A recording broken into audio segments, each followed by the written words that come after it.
আসসালামু আলাইকুম। কবরস্থানের বাহিরে লেখা ছিল, শেষ মঞ্জিল তো তোমার এটাই। আসতে না আসতেই তো জীবনটা কেটে গেল। কি পেলে তুমি এই দুনিয়া থেকে? কিছুই না। দেখতে দেখতে সবাই তোমাকে ছেড়ে চলে গেল। কবরের ডাক। তুমি কি কখনো আমায় মনে করেছিলে? তাহলে শুনো, আমার মধ্যে গহীন অন্ধকার, নামাজের আলো সাথে নিয়ে এসো। আমার মধ্যে অস্বস্তি বিদ্যমান, তাই কোরআন তেলাওয়াত সাথে নিয়ে এসো। আমার মধ্যে আছে বিষাক্ত পোকামাকড়, সাপ বিচ্ছু, তাই সাথে করে রাসূল সাল্লাল্লাহু ও আহলে বাইতের প্রেম নিয়ে এসো। আমার মধ্যে আছে আগুন, তাই খোদাভীতির শীতল পানি নিয়ে এসো। মেসেজটি নিজের মোবাইলে সংরক্ষিত কন্টাক্টে সব মুসলিম ভাই বোনদের সেন্ড করুন। কে জানে, হয়তো কেউ আমল করাতে আপনারও গুনাহ মাফ হয়ে যেতে পারে।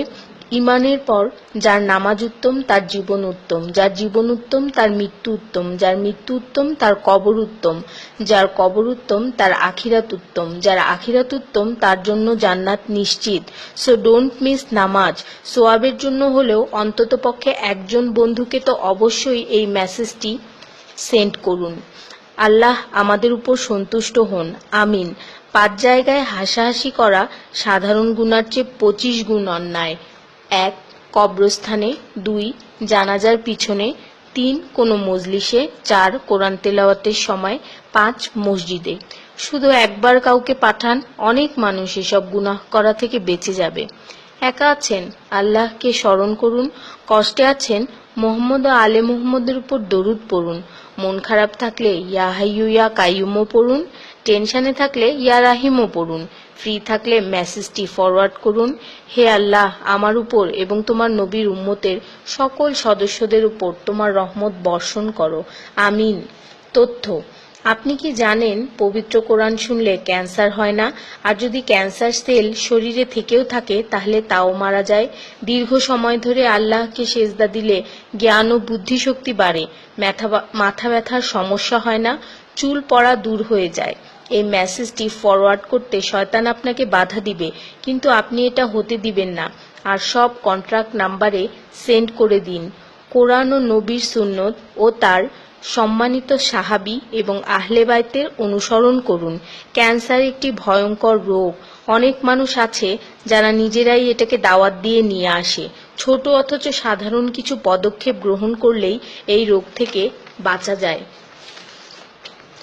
বেশিরভাগ মানুষ খাবারের পরপরই পানি পান করে নেয়। খাবারের পর পানি পান করলে রক্তে বিদ্যমান ক্যান্সারের জীবাণু থেকে তৈরি হওয়া ক্যান্সার সেলগুলোকে অক্সিজেন সরবরাহ করে। নবী পাক সাল্লাল্লাহু বলেছেন, খাবারের আগে পানি পান করা শেফা। খাবারের পরপরই পানি পান করা কলেরা রোগের কারণ, তাই সর্বোত্তম হলো খাবার শেষ করার কিছুক্ষণ পর পানি পান করা। তিনি আরো বলেছেন, 1 চিমটি লবণ খেয়ে খাবার শুরু করো আর 1 চিমটি লবণ দিয়ে খাবার শেষ করো। এ কথাগুলো তাদেরকেও জানিয়ে দিন যারা আপনার কাছে জীবনের চেয়েও প্রিয়। যদি কোনো ব্যক্তি ঘুমানোর সময় 21 বার বিসমিল্লাহির রহমানির রহিম পড়ে, আল্লাহ তখন ফেরেশতাদেরকে হুকুম দেন এই ব্যক্তির প্রতিটি নিঃশ্বাসের বদলে নেকি লেখা হোক। আপনার মোবাইলে যত নাম্বার সেভ করা আছে তাদের সবাইকে এটা ফরওয়ার্ড করুন, আর তখন দেখবেন কত মানুষ আপনার কারণে বিসমিল্লাহ পড়ছে। শেফা আর শেফা। রোজ একটা করে আপেল, নো ডক্টর। রোজ 4টা বাদাম, নো ক্যান্সার। রোজ একটা লেবু, নো ফ্যাট। রোজ 1 glass milk, no bones problem. রোজ 12 গ্লাস পানি, নো স্কিন প্রবলেম। রোজ 4টা খেজুর, নো উইকনেস। রোজ 5 ওয়াক্ত নামাজ, নো টেনশন। রোজ কোরআন অর্থসহ তেলাওয়াত, happy and happy. So don't stop forward please. স্কিনের জন্য অজুর পানি, হার্টের জন্য কোরআন তেলাওয়াত, স্বাস্থ্যের জন্য নামাজ, আর খুশি থাকার জন্য আল্লাহর জিকির করুন। জেনে রাখবেন, ভালো কথা প্রচার করা সৎকার সমতুল্য, সাথে 30 লাখ নেকি